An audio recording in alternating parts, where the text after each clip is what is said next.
Hey, going live now, waiting for Badriyah to join us. Um, I'll have a look if she's online. And yes, here we go. Make sure our volumes are up. Hello, Roslyn. Hello. Hey, hello. Hi, good How to see are you. you? Look at you, so pretty. Thank you. It's 10 a.m. in the morning, so it was some work to look kind of fresh. It's 10 a.m. and you look beautiful. Thank you very much. You look great, Chrissy. Nice to Ah, see you. I have some lights here. I have to hide myself in my bedroom because the kids are downstairs and they're making a lot of noise. So I've got this tiny Oh, corner, a tiny corner.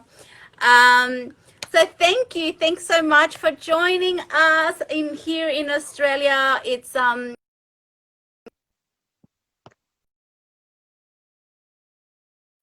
yes, I'm back. I'm back. You can hear her? I'm here. Can I hear you? okay, Yes. good. Great. Excellent. Okay. So now you're here. So I had a Yes. couple of technical things happening. Okay. Fabulous.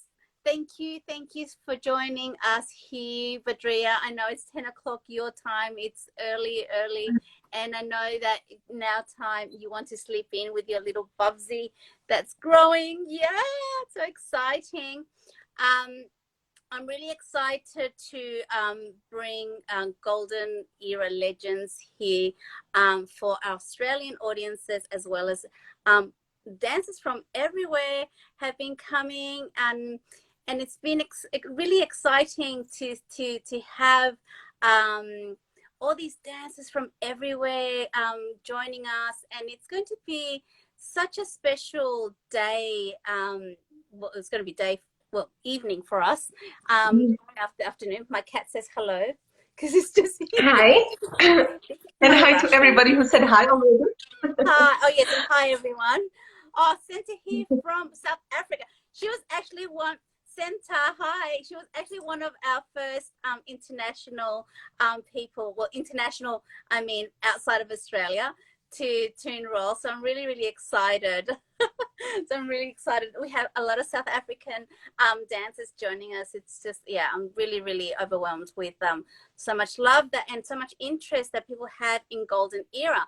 So I'm going to start off. I'm going to throw you 5 quick questions. These are like quick questions, nothing to do with dance, something just to do with you, because we want to learn about you as well. Yeah.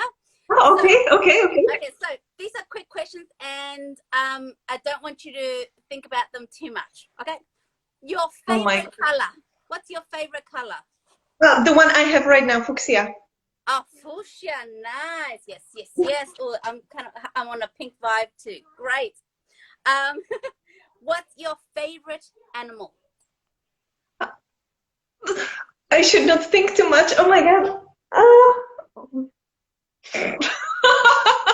Uh, that's difficult. Okay, my favorite animal, um, butterflies, I will Butterflies say. are beautiful. Nice. What is your most favorite place in the world? This is a little bit harder one, but what is your most, Yeah, you've traveled a lot, we'll get to that in a minute, but what is your most favorite part of the world? yeah. Then I don't have to think too much. It's a weekend house of my parents in the Czech Republic. I love the place. I love it. The best place. Oh, beautiful. What is your favorite movie? Oh, my favorite movie. Okay, there are two favorite movies which I really love, and I cannot decide which one more. Amélie, Poulain, and Moulin Rouge. Nice. I see a bit of a theme there. Yeah. And the last one, what is your favorite snack to snack on? Oh, snack. Yeah, Oh, okay. Favorite snack would be, I would just say fruits in general. fruit, Yeah, nice. fruit, So your favorite fresh fruit, fruit. what's your favorite fruit? Do you have a favorite fruit? Favorite fruit. Yeah, it changes with the season because we are trying to Nice. be seasonal. So right now it's strawberries. Strawberries. Yes, yes. That's my daughter's favorite. Strawberries, she Yeah. calls them. Yes. Now, okay, so those are our quick 5 questions. Thank you for that. Now, let's get into you and all the wonderful things that you've been doing, the things that you've accomplished. There's so many things that you have done. And I just want to start off with saying when we first met back in 2014, that was through our beautiful, our big boss lady, Jelena from Belly Dance I Evolution. have some problems She with brought the us connection, together, so I don't. and oh yes, okay, we can, yes. So yes, well, while she's connecting, so for those of you who do my Zoom classes, I have a little a little hand gesture for connecting, and it's this. when we do that we call it connecting. You back? Okay, okay, it's fine. Yeah, okay, good. Great. I was telling everyone that when we have connection problems in my Zoom classes, we do this. Oh, okay. No sound. We do connection problems.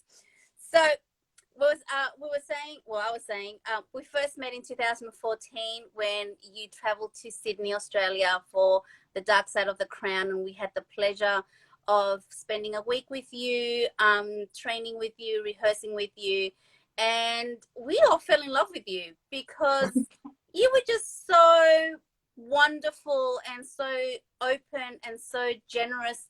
You didn't know any of us, and you gave your time to make sure that we all knew the steps, because you knew the show backwards and forwards. You knew every step. You know where everyone needed to be. You were just so there and so composed and just really chilled, and we just went, oh my God, what's happening? Why is this girl so perfect? So we all fell in love with you then, and you did a magnificent job with Dark Side of the Crown, and then we reunited back last year doing Jelena's 10-year anniversary in LA, and we also shared a house, and that was really fun too.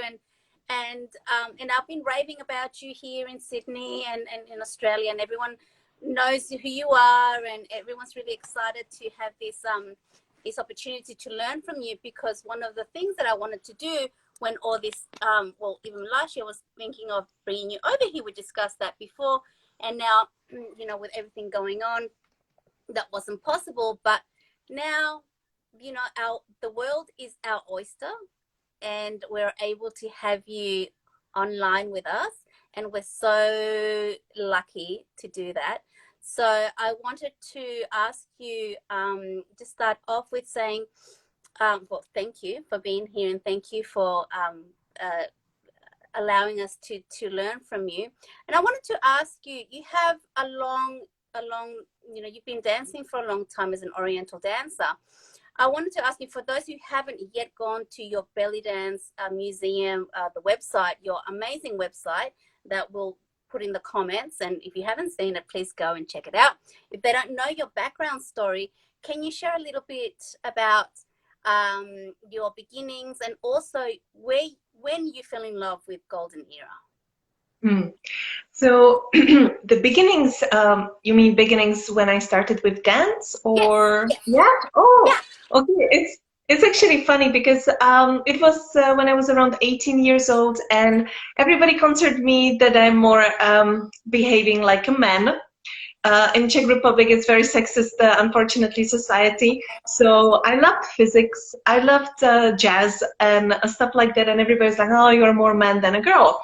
And I'm like, damn, like, I can be a girl and love physics, right? But unfortunately, when you are surrounded with all these comments, you kind of start to behave according to them. So I started to wear really like shirts from my father, and yeah, I just tried to, it was strange. Anyway, then there was another comment that I cannot dance. We sometimes had these little discotheques in our high school, and I really didn't know how to dance. I was just stepping right and left and swirling around, and It was very bad, I think. So then I saw a flyer actually for belly dance classes, and I said, okay, what else I should try to do? And that was just brilliant. I loved it, and I fell in love with dance, and I cannot get out of it until now. So that was my beginnings. So it was unfortunately set by the pressure from surroundings that I am behaving like a man, like what, yeah. And with Golden Era, it was not a love for first sight, like that I would see it and couldn't get my eyes out of it. I loved it when I saw Golden Era, but it was, I once said it already that I realized when I was tired, so I was teaching a lot, like 6-7 years ago, I had 11 classes per week. It was crazy time. And when I was tired, I found myself watching Golden Era videos. I didn't find myself watching Netflix. It didn't exist, I think, in that time. But I was really searching for Golden Era movies, and I couldn't stop. And one day I realized, oh my gosh, like I'm constantly watching this. And then I realized I love it and I cannot be without it. And then I was like, okay, let's try it. Let's try to learn from the movies. And that's how I started. But it's a long process. Golden Era is a long process. And I don't want to seem that I'm the expert on Golden Era. I love it. I'm deeply in it. But there's still so much to learn. So much to learn for me as well. So would you say what... would you, with all this goodness that you've been exposed to, do you have, say, a dancer or a story or the movie that you say, oh my God, this just gets me right here, I can't, or Yeah. is it a mix, or is it a mix? It's a little mix, but I think that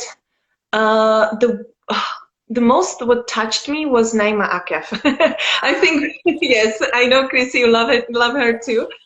The story of Naima Akef, once I started to read how she was personally, that was, I connected to her so much. And then when I watched her movies, it was, I loved it, the way she danced, the way she worked. And it was around the same time period as I did belly dance evolution as well. I did like around 10 years, so yeah, it's a long time period. And it reminded me how we work in belly dance evolution. Like we both experience it. It's really precise, all the details, be ready for everything. Naima was exactly the same, and I remember that there was the connection, really like personal connection to even the life of one of the Golden Era dancers. So that's something I remember very strongly. Yeah. Oh, she's amazing. She's my absolute most favorite. I want to ask you, what was your first item in your ever expansive museum? What was the first item? I think I remember you telling me this, but I just want for you to tell everyone else what your first item was and what gave you the idea to say, you know what, I'm going to start collecting because it's a bit of an addiction now. Yes, so actually there are two items like that. The first item, I wrote the whole story on my webpage, was Jelina's costume. Actually, I bought Jelina's costume, and I held it in my hands, and I was like, oh my God, that would be amazing if one day I have belly dance museum. That would be my first item. But this is thing I still use. I dance in it. I love it, and it's still item which will be used in future. But my, let's say, first official item is this one. I can show you. It's actually behind me over here. Okay, I hope I will not destroy anything. It's this one. This is a lobby card with Samia Gamal from the movie Alibaba and 40 Thieves from 1954. So it's original, and I got it as a Christmas gift from my husband. Woo, and holding it in my hands. Maybe I'm weird, I don't know, but holding it in my hands, it felt like that's from that time period. That's depicting Samia Gamal. It was like wow, I need to have more. And this is just 1/20th of the collection I have right now. So Wow. yeah, addicted is the right word. Wow, that's so, it just keeps, and it's must be so difficult to find. Is it difficult to find all these amazing items? No, it's not actually. It's very easy. It's everybody can do it. The only troubles there are you have to spend a lot of time to do it, to go deeper. Like if you want right now some item, you can do it immediately on eBay. Really, there are several items on eBay. Just type Samia Gamal, you will find nice items. You can buy it. So easy things like, for example, searching for Samia Gamal. Some of the let's say normal items are easily to be found. But if you want to go more deeper, that it requests. I spend an hour a day searching. Seriously, it's and sometimes 2 or 3. Sometimes I give myself a pause, and then you have to find a seller, go through the items, because sometimes the sellers, they are not belly dancers, so they are naming the items differently, so you have to know specific words. And sometimes I go through hundreds and hundreds of items and I don't find anything, so it takes time and money. The money is the worst issue because it's really expensive. So yeah, but yeah. Trying my. Do we wonder where all those costumes went? Where would they have gone? All those amazing costumes for those films. I wonder, do they exist? Are there? Oh, there must be somewhere, surely. I'm sure somebody has some vintage costumes. Like, of course, there are, even if we look to Gawazi, so Banat Mazin, they still have costumes. There are costumes from them, for example. And I'm sure there are people who have these treasures at home. I'm sure it's somewhere in Egypt. But I wish I have such a costume like from one of these legends, but I think it's not easy to to get it. If somebody has it and wants to donate. Someone has a question. Which is the oldest item in your museum? Yeah, Anichka. By the way, I had a dream about you, Yana, today. About Yana, about the lady. Yeah, who wrote the question.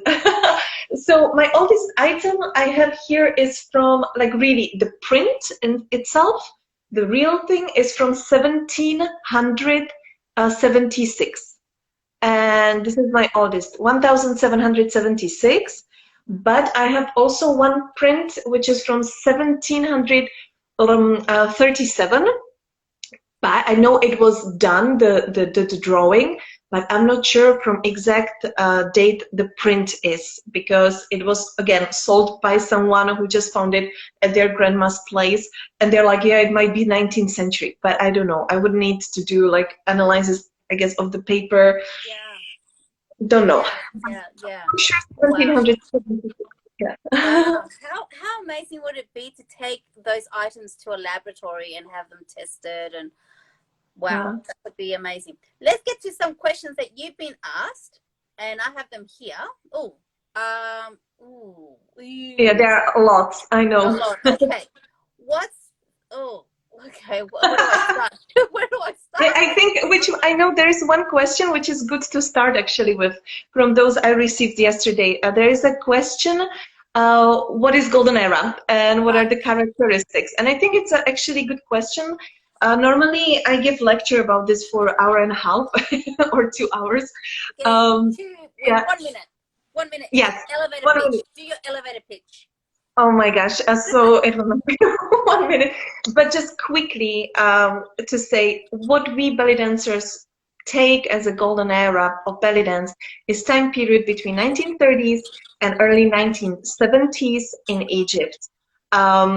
That's what we usually consider as a golden era, where the belly dance in Egypt, that's important thing, because we are focused on Egypt, but it doesn't mean that the dance was not in other countries, where it has the best age, the golden age. But here I want to say that the peak of golden era, we cannot see that the whole thing was the same. The peak was around 1940s, 1950s, I would say 1940s. And that's based on several facts. First of all, Oriental dance or belly dance was spread between all classes of people in Egypt, because unfortunately it's still now that you have low class, middle, and high class. It was spread everywhere because it was a traditional part of celebrations, first of all. And there was a big boom of that in the early 20th century, at the turn of the centuries as well. Then the dance was accessible through nightclubs and cabarets and theaters. And in 40s, it was incredible. Like there were these huge places like Casino Opera and so on. Plus, and that's important, movies. Belly dance was in a new media, which was movie, and they were like everywhere. Everybody could see it. So this all combined gives us the time period 1930s until 1970s, with the peak of 40s and 50s. But it doesn't mean that the dance didn't exist before that, because even in the beginning of 20th century and before it, in the end of 19th century, there were already theaters and nightclubs. Well, nightclubs. They called it. We would call it chantans or cafe, teatro, and there would be already belly dancers who did early type of raksharki. So it's not true that raksharki was born with Badriyah Masabni. No, it existed way before. She just built it up, a lot of work, but on something which already existed. So that I just want to comment on what's golden era and characteristics, the dance characteristics. That's really, really broad, but just short thing, posture. So before that, let's say the first raksharki, the posture was really rooted down, slightly spread feet, pelvis in front. I don't want to say collapsed shoulders, but really relaxed shoulders, which we would see with Gawazi and Awalim dancers of those times, the turn of centuries. But during raksharki, what happened, that the posture was lifted up, like also the torso, the arms were lifted up as well, much more. But there is one remnant, and it's the pelvis front. Like if you watch golden era belly dancers, most of the time how is it in English? The focus is on the movement forward. It's when they do circles, it's mostly forward, and when they do even the position of the arms. Okay, I'm sorry, I'm getting into it too again. Where's your elevator pitch? Yeah. Even the posture of the arms really try to not exaggerate. Emphasize the position of the pelvis front, because when the arms were used, oh, now you see my big belly. There's baby. So it will be easy to show the pelvis that it's really front. It's front. It's front.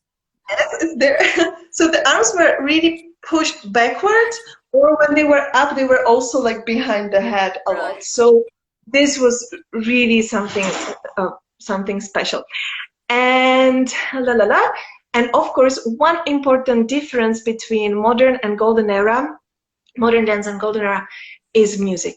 Music, because dance is connected to music, and in golden era, all these compositions created for belly dancers were really focused on melody. And that's one of the biggest differences, that nowadays there's a lot of darbuka or tabla inside of the modern music. I don't say it's wrong, definitely not. It's evolution, it's all right. But it's a big difference, because now there are plenty of accents which we dancers kind of have to follow. Otherwise the people are confused because they hear these extra accents. Yeah. So if somebody wants to really hear it by themselves, watch a video. It's Min Hop Figek Hari, that's the song. In this movie clip, Naima Akef dances, is from the movie Ahebak Ya Hassan. You can find this video on the channel of the Classic Caravan on Vimeo, and listen to the music, and then listen to the same song, Min Hop Figek Hari, by Safa Farid Orchestra, and you will hear the difference. You will hear the difference. Yeah. Right. That's a great. Okay, so it was super short, but yeah, no, that's great. We should put those links at the end, maybe after this is finished. Let's go to another one. Who is your favorite belly dancer and why? That's a broad one. Yeah, that's that's a very broad one. Like favorite belly dancer. I'm not sure if this question is about modern belly dancers, but I will assume about golden era belly dancers, because about modern ones, I love dancers in general where I can see the person in the dance, where I don't see set of movements, when I don't see set of technique, where I really see the person expressing herself. So quickly from modern dancers, of course, everybody knows I truly admire Gilina for all her work. I really love Valerie Molinari. If you watch her dancing, it's like, she is so amazing. And I'm sure that I will not name all of them I love. Tamalin Dalal, for example. I'm taking workshop with her today. So if somebody wants to join her workshop. So Tamalin or Aziza from Canada. These are like really examples where you can see the dancer dancing. That's dance. Dance or Roshana, that's my new love right now. Roshana, yeah, Roshana. She's amazing, and yeah, and plenty of other dancers I truly admire and love. So yeah. So many. Oh God. Why did Samia Gamal hate the term belly dancer? Yeah, that's a good question. Well, I will go. This is so far my knowledge. It's possible that I might find more things lately, but from the interviews I read with her, she didn't like the word belly dancer because her belly was not dancing. She didn't like it because it was kind of suppressing the form of the dance. So it seems that she was really angry about people calling her belly dancer when she heard that somebody calls her muscle dancer. So it seems that it was one of the muscle dancer. Yeah, that's something what they used to use as well. I have a postcard, stereo view from 1898, and it's written there, Arab muscle dancers. So that was one of the possibilities. What she liked to say, like, yeah, she was dancing Rakshaki. She was fine with that, but the English translation, that's what she didn't like. So she was more, it seems, satisfied with Oriental dancer, with this wording. But it seems she liked to call it ballet of the East. Okay. Because she said it's exactly like Western ballet, but we are just using the different muscles. Yeah, and there was I said it once already in one interview, but it's super funny. One of the, I don't know if you can see, there's Samia Gamal in white cargo. Well, it doesn't matter. There's a big movie program. I wrote an article about it in my Belly Dance Museum website. You can read it. And the editor or the journalist who was writing the article was writing about how Samia Gamal doesn't like the belly dance word. And then he says, yeah, when you give somebody a punch into belly, we usually call it solar plexus punch. So maybe the dance should be called solar plexus dance. Why not? I hardly think he asked Samia Gamal about this, but I'm like, well, no. So I think that's the reason, because it was like pushing the dance to like low. Yes. Yeah.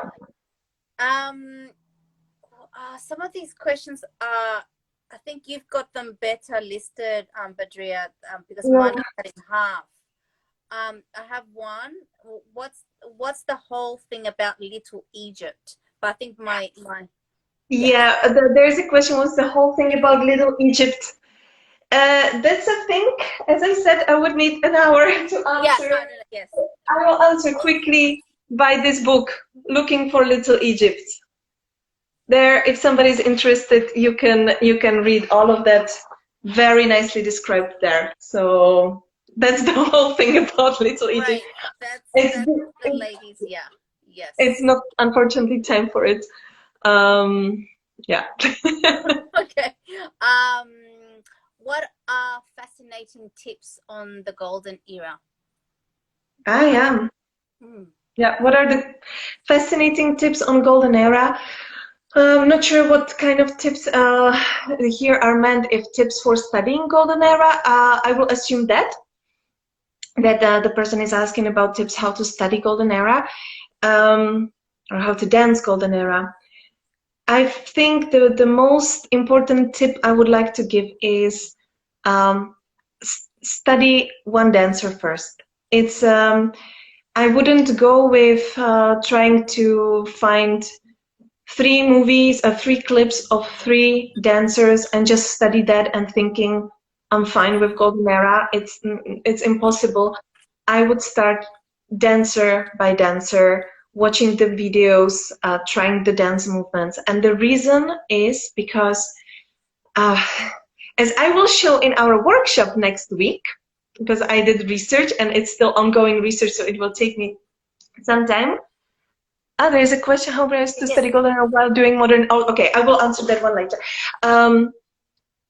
I do this research about Tahia Carioca, and I will publish, I will say publicly some results first time during the workshop next week of Tahia Carioca, which Chrissy is organizing. Yes. So, yeah, and a quick reason why you have to follow one dancer first specifically, because the movie scenes, and that's important when we say golden era of belly dance, we usually mean actually golden era movie belly dance, because we have the movies, that's what we are inspired by, but there were plenty of professional dancers who didn't dance in movies, who danced in the shantans, in the cafes, and the dance looked probably a bit different. And the movies give us some bias because the dancers were usually set in different environments. There were a lot of fantasy scenes, for example. Right. So if you choose one scene, it can be fantasy scene. It might not be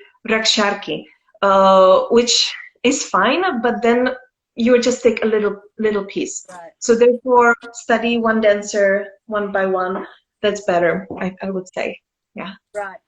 So I just wanted to ask you another question, and because there's so many people now, I mean, golden era, there's so many people interested and so many people teaching it.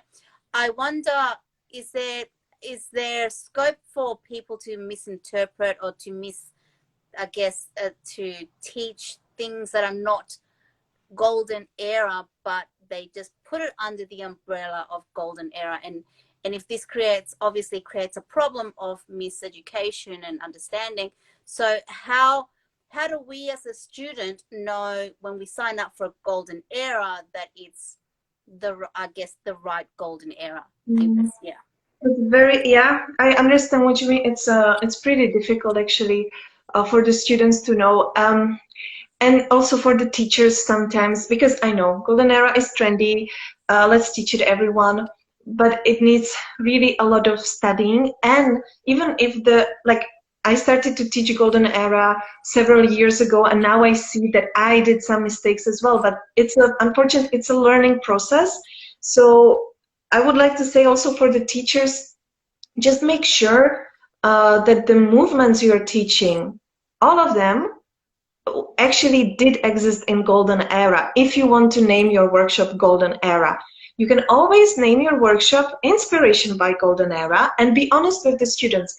We will do inspiration of golden era. These are the movements which were in this dancer danced in that movie. You take the collection of the golden era movements, and then when you do your own choreography and you include them, it's absolutely fine. But to do a choreography where you use modern movements and you call it pure golden era, unfortunately, in my view, it's not correct. And it's it's easy. It's just name it inspiration of golden era and be honest. Be honest, and it's absolutely fine. It's perfect because we are all learning, and that's that's how it is. Then if you want to know if the teacher is actually teaching correct or not, it's sometimes difficult to judge that fast. I would say definitely look at her golden era videos, if she has some at least, or he has some, and then you can see. But if you don't study golden era and you see some kind of vintagey thing, that it might look like golden era, but it's probably, it might not be golden era. It might be just, again, inspiration of golden era or vintage, which is fine. And then second thing, it depends on the teacher, because there are really teachers who can analyze the movement, who are knowledgeable, and I'm sure they would say it, what is golden era. For example, if I may quote or say one example, for example, Julia Farid is very known for her golden era, and she's perfect, like she's amazing because she knows her golden era stuff, but what she is dancing, what you see on the videos, is inspiration by golden era, and she does it beautifully in this modern way, but still having the roots. And when she teaches her workshop, she says it. She says, look, this is inspiration. She teaches the pure, or not the hands, the real pure golden era movements, what she learned, and then she adapts it. But she explains it to the students. And I think this is a perfect approach. And it's not that difficult to admit to the students just transparency, basically. That's just being honest. There was a question before that was discussed. I don't know. I don't want to touch my screen in case something happens. Someone asked, how important is it to learn golden era while you're learning modern Oriental dance? Yes, it's a very good question. I need to think a little bit for that. I think it is important for the dancer, her or himself, because, and you might see the advantage once you start to learn it, and it's not maybe that obvious in the beginning. I think to know the culture, to know the history behind it, it gives so much depth into the dance. And sorry, imitation of particular dance versus finding your own individual. Okay, another great question. Okay, so I will first finish that one. I think if you are a beginner or intermediate student, or on that level, I don't think you have to start immediately with golden era. It's good if the teacher gives this like a little windows, a history of belly dance. That's very good. But once you want to start to be a professional, I definitely think it's important because it gives you so much more dance vocabulary you can use, way different interpretation, and it can really calm you down as well. Because if you are watching what's the most watched videos of belly dance right now, it's difficult dancing. It's really technical dancing, a lot, beautiful many times, I guess. But it might be scary for some dancers that it's really very complicated dance style. While doing golden era, it can calm the person a little bit down and show the elegance of simple movement. Like Raka Youssef, for example, one golden era dancer, she is incredible with her slow motion dances. It's like, so I think it is important, but it might not be visible at the first glance. I know plenty of dancers who are into this drum solos and modern and and they're very not willing to learn golden era because it's nice, but why should I do it? And I think you can understand it once you try it, because it's not easy. I know it looks easy, but it's not. Yeah. And just if people are concerned about their technique, just this can give you so much new technique. So much new technique. And as a dancer, as an artist, it gives you so much depth. Absolutely. Yeah. Let's go back to Rachel's question. Hey, Rach. She says, how do you approach doing a reconstruction and imitation of a particular dance versus finding your own individual style within the aesthetics of the era? Thank you, Rachel, for your great question. You always have the good questions. Thanks. Yeah, it's great. Rachel. You know Rachel. Rachel was hi. Yeah. We knew each other for a long time. Yeah, from 2014, I guess. Yeah, that was the last time. And she'll be doing the workshop too next Saturday, so she'll be there too. Thank you. It's a very good question. As you see, my brain is a little bit bubbling. Um, Me personally, I do both. I do reconstructions and I do the own golden era style. And both of them have advantages and I don't want to say disadvantages, hard parts and easy parts. Let's say it this way. When you do reconstructions, it's difficult in the sense that when you want to do the reconstruction, you have to follow the costume. If you want to do replica, perfect. If you want to just set it so it's similar, it's fine. The plus is that the choreography is kind of done and you're just learning it. But that's so difficult because you as a dancer, you already have yourself and suddenly you have to do imitation of somebody else. So it's a lot of work, a lot of learning the movements in your body, really like kind of readjust your own body language even. So that's very difficult. But then when you do it, it really brings the dancer back. And I like to do reconstructions. There is one problem with reconstructions. When you do a movie scene, not many times it's only the dancer in the movie scene. There are always shots where there's some two people talking at the table or something like that. So what do you do? What do you do in those breaks? Yeah. So then you have to reconstruct, and then it shows how much you know about the dancer. So ideally, from the same movie, watch other dance scenes. Try to pick up some movements from there. But not only just that, you have to watch a lot of videos of the dancer to understand how she would approach that piece of music. So that needs a lot of work. And I love that to do because it's such a learning process. Yeah. I loved it. Yes. While the second thing you can do in Golden Era is actually to learn the Golden Era, let's say in general, and then create something by your own.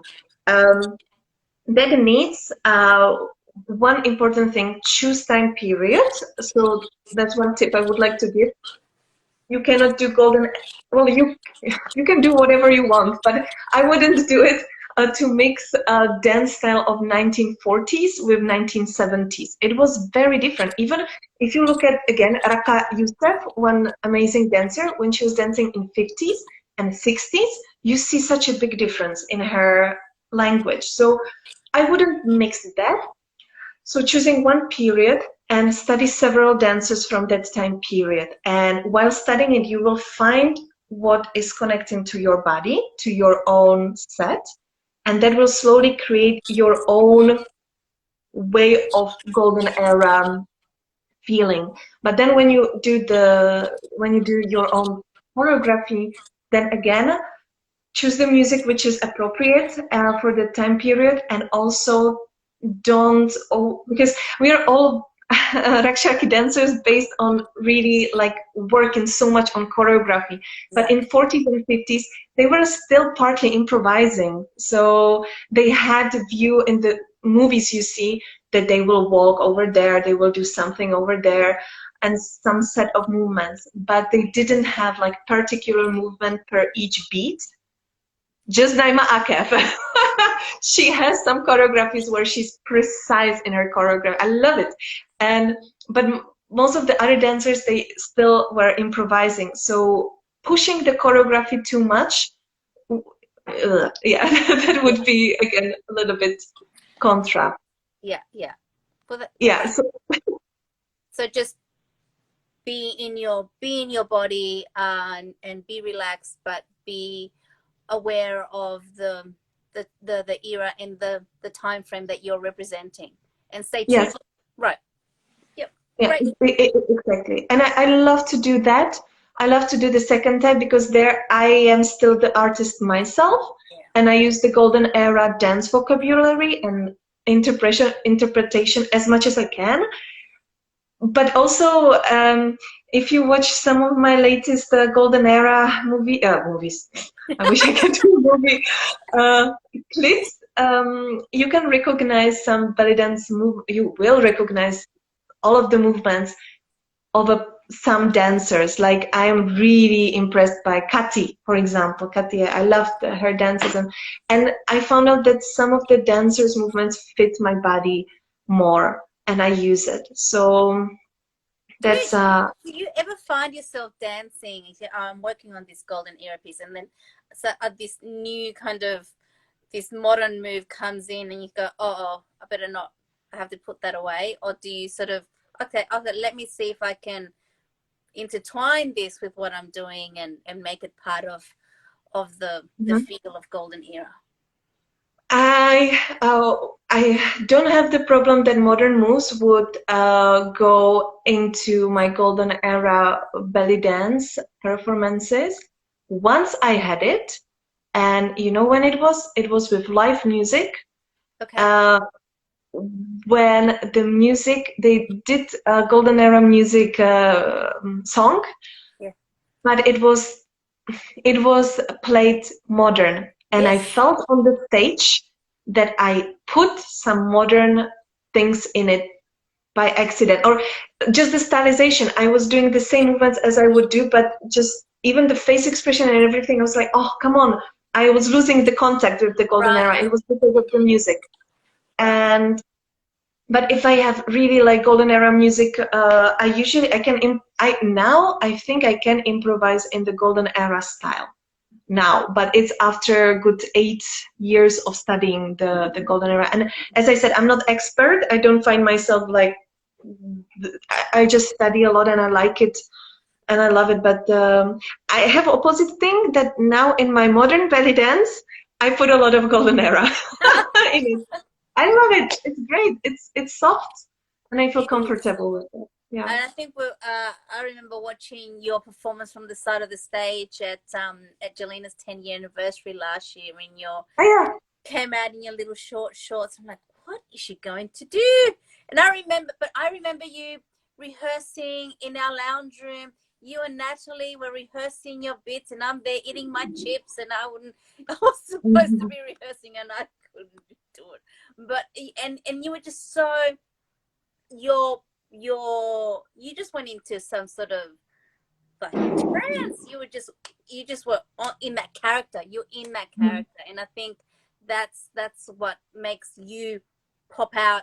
And so we could be watching you in a video, but you just pop. You just pop in that character, and I think that's the Badriyah artistry coming out. Thank you. Yeah, it was fun. I like to do that. Yeah, it's fine. What does Rachel say? I feel that moving between different styles, genre is a bit switching languages most of the time. Context helps us stick to the right one, but now and then we switch by accident. Exactly right. Absolutely. It is. It's like, when I speak Spanish and then I speak English and we it's one of those things. Yeah, absolutely. You have to focus back. Yeah. Very good analogy with the language. Yeah, I like it. Yeah, that's true. Yeah. We should wrap it up because I don't want to get kicked out of Instagram again, because I did it with Jelina. We went on for ages and then we got kicked off. So I want to say thank you, Badriyah. Big kisses from Australia. I can't believe technology is so fantastic that we're just chatting away like you were on the other side, just the next, next suburb. But I want to go back to our workshop next Saturday, June 13th, 10 a.m. Central Europe time. 9 a.m. 9 a.m. 9 a.m. Oh my God. Because I'm looking at 10 a.m. here, Greece, Israel, and Lebanon at 10 a.m. 9 a.m. Central Europe time, South Africa, Belgium, Switzerland, Finland, Egypt, yeah. And 5 to 7 p.m. Sydney time, 3 to 5 p.m. Perth, Malaysia, Singapore, China. So there's and we have so many people from everywhere joining us, and you can still come and enroll, and it's going to be great. We're going to be focusing Tahir Carioca, and as you can see, Badriyah's got the goods, and she's and it's going to be, and we're going to reconstruct, and we're going to I can't even do that. So, yo, she's going to show us what? Do that again. What? Every time we talk about golden era, you do yeah, it's like, yeah, it's always. But we are going to reconstruct truly Tahia Carioca, one of her performances, and study some of her typical movements. And there will be a lecture which will be really interesting because it will not just be about life of her, but also about what she witnessed, what milestones in belly dance she witnessed in her life. Yeah, and I want to iterate as well that it's open workshops. So this is an excellent workshop for beginner dancers to professional to teachers. So it's for everyone. So if you're interested in movies, in history, in golden era, just join us and just get in touch with me or Badriyah. And we will see you all next Saturday. Yes. Thank you, Badriyah. Thank you very much. Thank you so much, Christy. Hugs. Kisses to your baby. Okay. Thank you, everyone. Bye-bye. Bye-bye. Bye.